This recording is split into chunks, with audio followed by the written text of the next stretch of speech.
अनुसार हम जिससे अपनी सहायता की अपेक्षा करते हैं, उम्मीद करते हैं, जब भी हम किसी दुख में होते हैं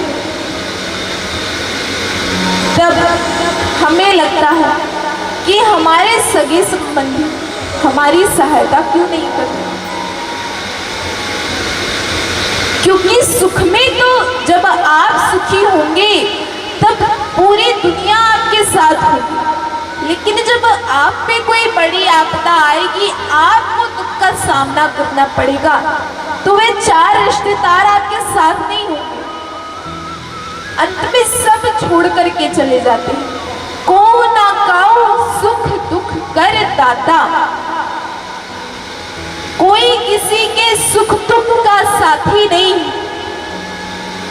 निज कृत कर्म भोग सब का, सबको अपना घर अपना कर्म स्वयं ही उस कर्म का फल भुगतना पड़ता है। जब आप दुखी होंगे कोई आपका साथ नहीं, और जब हम दुख में होते हैं हमारा साथ देने वाला कोई नहीं होता। उस समय हम सबसे यही सोच रहे होते हैं कि किसी ने हमारी सहायता नहीं, और फिर हम परमात्मा का भजन करते हैं, परमात्मा को दोष देते हैं कि भगवान हम तो आपकी कितनी भजन करते हैं, कितना भजन करते हैं, किंतु फिर भी आप हमारी कोई सहायता नहीं करते। तो मैं आज आप सभी को बता दूं, जब तक आप दूसरों से सहायता मांगते रहें तब तक नारायण आपकी सहायता कैसे करेंगे। आप दूसरों पे निर्भर हैं,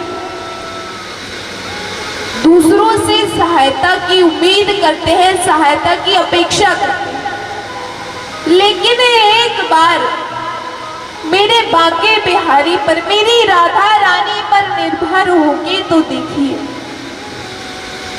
दुख का नाम ही भूल जाएंगे।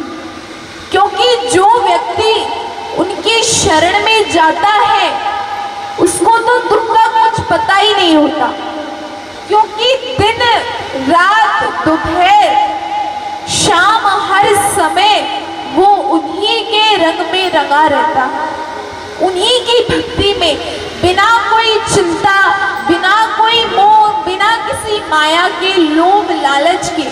जब आप उनकी शरण में जाते हैं तो कुछ और चिंता नहीं होती, बस उनके चरणों में जाने का सुख आपके हृदय में सदैव रहता है। दुख में सुमिरन सब करे, सुख में करे न कोई, और जो सुख में सुमिरन करे तो दुख काहे को होए। दुख में तो हर कोई भगवान को याद करता है कि भगवान हम पर तो कितनी बड़ी आपदा आई है, आओ इसका निवारण करो, हमारी सहायता करो, हम आपका भजन कर रहे हैं, आओ हमारी रक्षा करो। लेकिन बड़ी सोचने वाली बात है, जब आप सुख में सहायता की अपेक्षा नहीं करते किसी से तो दुख में क्यों करते हैं। और यदि आप दुख में प्रभु का भजन करते हैं तो सुख में क्यों नहीं। यदि आप जब सुखी होंगे तभी प्रभु का भजन करेंगे तो कभी दुख आएगा ही नहीं।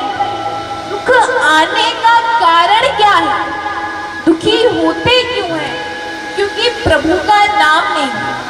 और फिर जब दुखी होते तब नाम लेते तो उससे क्या कोई फायदा है।